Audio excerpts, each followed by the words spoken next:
Well, hello and welcome to another edition of the Stogie Review video review. I am Walt White, and I'm here once again for another Short Ashes review. Now, I know yesterday I said that in my Short Ashes review, I said that I wanted to do a full-length review in lieu of Friday's Short Ashes, but as a result of today's really miserable day, I just wasn't in the mood to run the full gambit on a cigar. Take the pictures, type up a big long review, do the overly long, the video, not overly long video, but you get the gist of what I mean. I didn't want to do the 30-minute video as usual. I just kind of wanted to get this out of the way and sort of enjoy what's left of the weekend.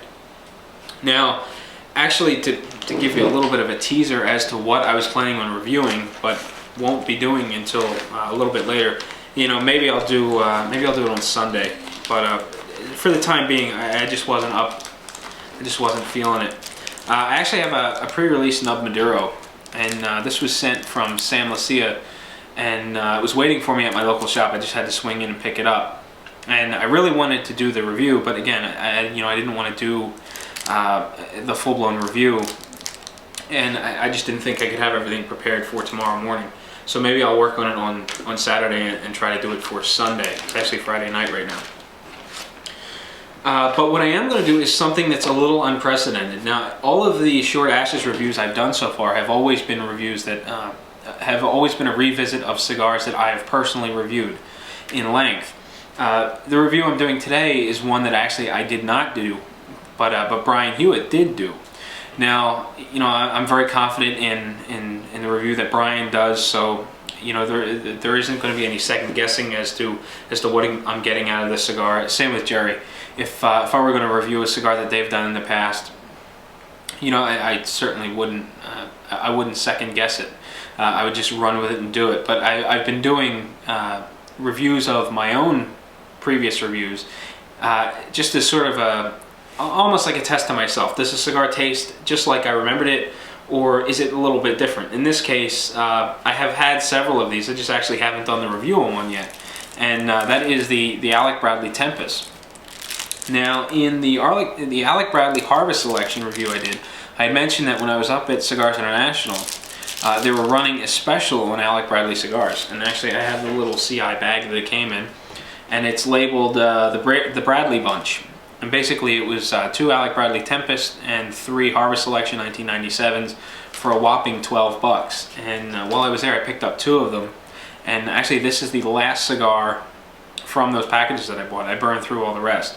So I've had 3 other Tempests just from CI, and I've had 2 or 3 from my local shop since he started carrying them. So I'm going to be doing this Short Ashes review, and going to be referring you back to Brian's original review of the Tempest when it's all said and done.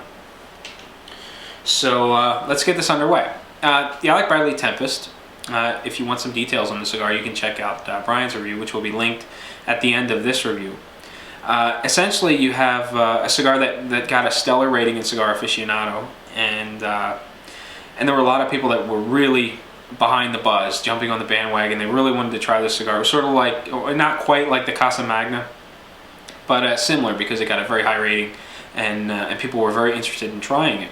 And Brian was fortunate enough to get his hands on some earlier on, and he got the review taken care of. And actually, I was a little bit late to the game because I didn't get any samples at the trade show.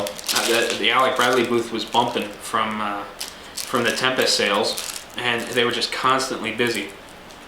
So I didn't get a chance to talk to anyone from Alec Bradley, and actually I didn't know anyone to sort of get my foot in the door.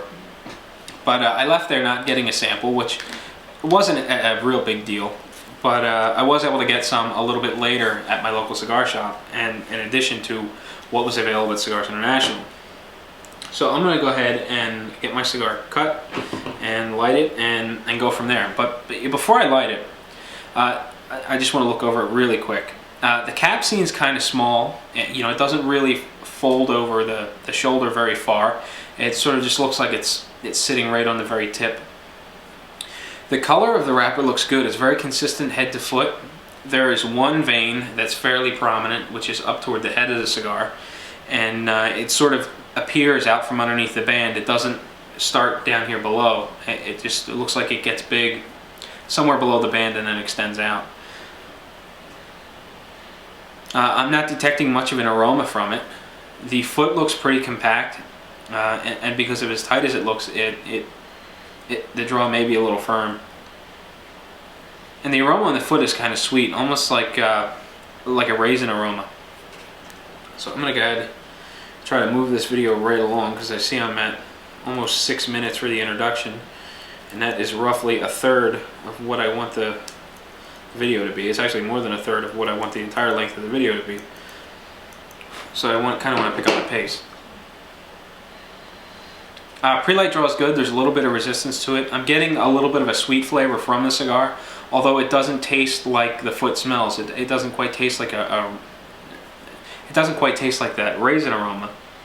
It's more of like a, I don't know, maybe along the lines of a cherry. But I'm going to go ahead and get my cigar lit and then move from there. So while I do this, I don't know, I'm not quite sure what else to tell you. Usually at this point I'm telling you some sort of story about the cigar or whatnot, but I really want to get this thing moving. But well, at any rate, while I'm lighting this cigar, I'm going to take a quick production break. I'll be back. We'll take a look at the first third of the Alec Tempus Robusto, and we'll see how this cigar goes. See if my opinion matches up with the one Brian had when he did the original review. Alright, well, welcome back. I'm plugging along on my Alec Tempest. I'm just about through the first third. And the first thing I noticed about this cigar is it's got a very weak ash. Actually, it was just over a half-inch long. I was just kind of nonchalantly puffing on the cigar, and sure enough, it just plopped on the table in front of me. And, I'm on the verge of losing this one again. I can see it sort of moving around a little bit. And sure enough, a gentle tap knocked it right off the end of the cigar. That was the second time I ashed the cigar since lighting it. Again, about a half-inch there, so I'm about an inch into it. Maybe a little bit more. But the burn line's fairly straight. It's relatively thin. It seems to be burning at a good pace. Maybe a little slow, actually. The draw is a little firm, but it provides enough smoke. It's not quite as dense as I would like, or not. There's not quite as much volume as I would like, but it's dense, and it's just enough to really coat everything on the palate and be enjoyable. Now, granted, a little bit more would be fantastic, but for the volume I'm getting out of it, I really can't make too many complaints.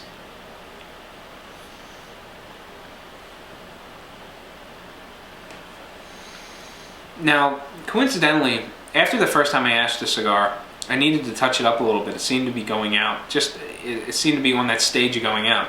And I've got the same thing now. Right after I ashed the cigar, I need to hit it with a little bit of flame to touch it up, and then it should be burning well again. The body is medium to full. It has a nice bold taste to it. The finish is nice and creamy. It's smooth on the palate. There's no rough edges. I'm not getting any tinge in the back of my throat. It doesn't feel overly peppery or overly spicy through the sinuses. And the flavor profile is interesting. It's got a distinct sweetness to it, and it's quite enjoyable. Now, the sweetness sort of comes on secondary to just a very rich natural tobacco flavor. I know it sounds kind of generic, but it seems very rich and deep, but it's just sort of a natural tobacco flavor, a natural Nicaraguan tobacco flavor. There aren't any twists and turns to the primary flavor, but that secondary sweetness makes it all worthwhile.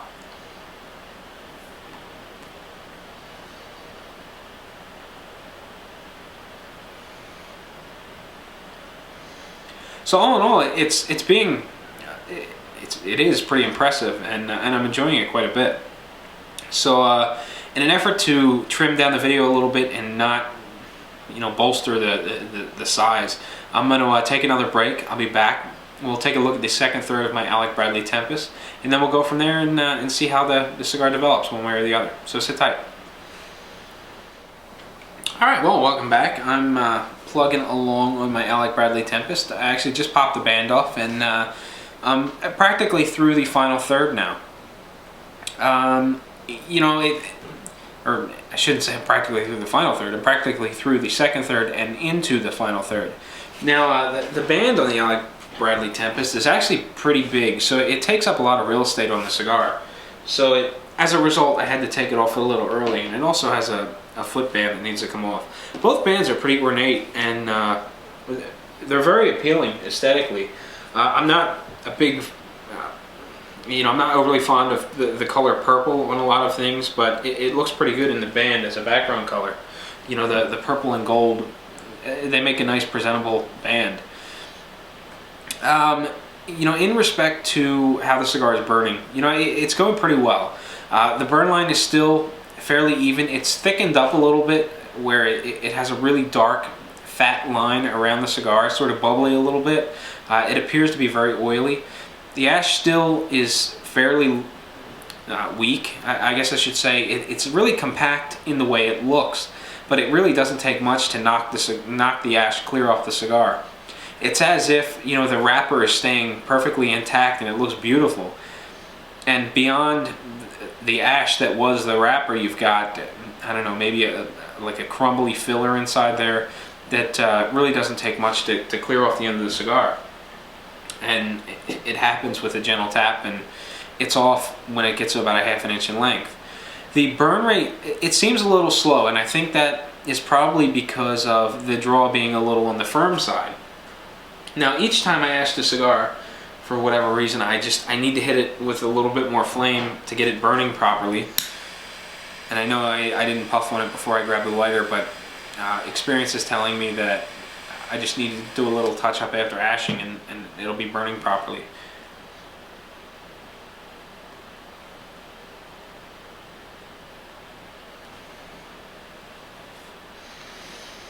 The body is picked up a little bit. It's a little fuller, it's a little bolder.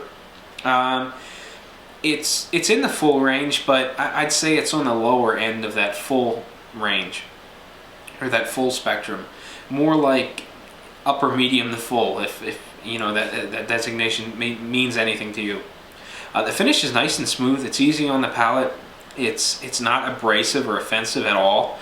I'm not getting any harshness in the throat through the sinuses. It's a very smooth cigar, and it's very tasty. The sweetness that I was getting before is starting to mellow out a little bit, and it seems to be combining with that primary Nicaraguan tobacco flavor. I'm beginning to taste more along the lines of something like a rich Corojo tobacco, and that sort of Corojo taste is getting some sweetness and some cedar, and it just all seems to start to really come together at this point. It was enjoyable before, but now it's really beginning to meet the flavor profile that I prefer in a cigar, and as a result, I'm enjoying it quite a bit. And that about does it for the second third. Again, I keep glancing down at the clock and realizing that this review is getting longer than I would like it to. So I'm going to take another break. I'll be back one last time. We'll do the final third, wrap up the cigar, and I'll let you be on your way. So sit tight. Alright, well, I'm back for the final time, touching base on the final third of my Alec Bradley Tempus.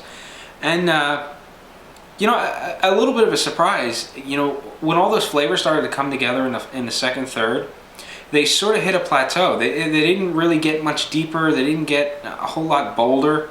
There wasn't an increase in richness. I mean, it's still very good, but I really would have expected the cigar to develop a little bit more in the final third. But I really have yet to experience that. It's been pretty consistent throughout the second third and into the final third.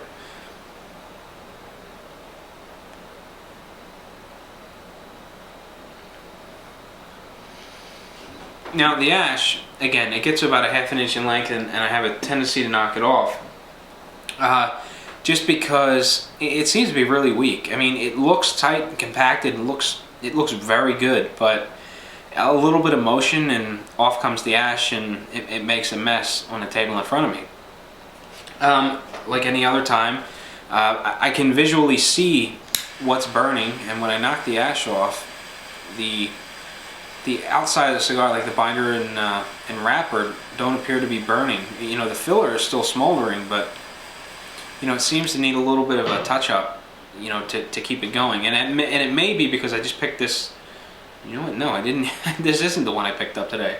So actually, it's been sitting in a cooler at 70%. So maybe these cigars actually would do better at 65% humidity. As I mentioned, you know, the flavors haven't changed much. It's still a nice, rich Corojo flavor. That sweetness has sort of died down a little bit more. It's turned to a little bit more of a cedar flavor, but not a vast change over the second third. Smoke volume's good. It's still pretty dense. The draw seems to have firmed up a little bit, and it feels like I need to work a little bit harder to get smoke through the cigar. Resting smoke is about average. Burn time seems kind of slow, which is always a good thing. And you know, the burn line has thinned out quite a bit. I don't have that bubbly dark line around the cigar anymore. It's pretty thin. It's pretty straight. And you know, the ash is fairly light in color. It's sort of a mixture. There's some really light spots and there's some medium gray spots, and occasionally you get a real dark patch. But all in all, visually the cigar looks very good. The flavor is nice. You know, I would like a little bit more depth in the cigar, especially entering that final third. But all in all, I think it's a very good cigar. It's nice and bold. I think it could be even better if it became richer in that final third. You know, as far as the price point goes, locally, you know, if I could get these on a regular basis from Cigars International and continue to pick up that 5-pack of cigars for $12, this would be an absolute steal. But my local cigar shop has them for about $7.25, and to be honest, I don't pick them up very often because of the $7.25 price point. While I think they're good, you know, they're on opposite end. There's a middle aisle there's several aisles in the cigar shop, but in this one particular aisle, the Alec Bradley stuff is on one side and the CAO stuff is on the other. And when I look for a full-bodied cigar and I hit that aisle, I look over to my right and there's the Alec Bradley Tempus. I look over to my left and there's the CAO LX2. The LX2 is about $1 cheaper. And you know, while they don't taste the same, the LX2 is fuller, I gravitate towards the LX2. It's got a flavor profile that I enjoy. It's nice and full, it's rich, and it's $1 cheaper. And a dollar makes a big difference. It may not seem like a whole lot, but you know, when you're comparing apples to apples and you're looking at dollars and cents, you know, that dollar makes a big difference to me. Because I'm dealing with a budget of about $25 a week at the cigar shop, I need to make that $25 count. And you know, if I pick up a couple of inexpensive cigars, I can substitute and get a more expensive cigar and still equal out that 25. But I'll probably buy a handful of mid-range smokes, and now it comes down to, do I spend the 25 bucks or do I spend 26? In keeping with my budget, I always reach for the LX2 in its place. You know, again, all in all, I thought it was a good cigar. I enjoyed it. I'll continue to buy them in the future, although I don't buy them very frequently simply because of the price point and my weekly budget. But I enjoyed it, and I definitely recommend giving it a try if you haven't had one already. So there you have it. That is my Short Ashes look at the Alec Bradley Tempest. So until next week, happy smoking.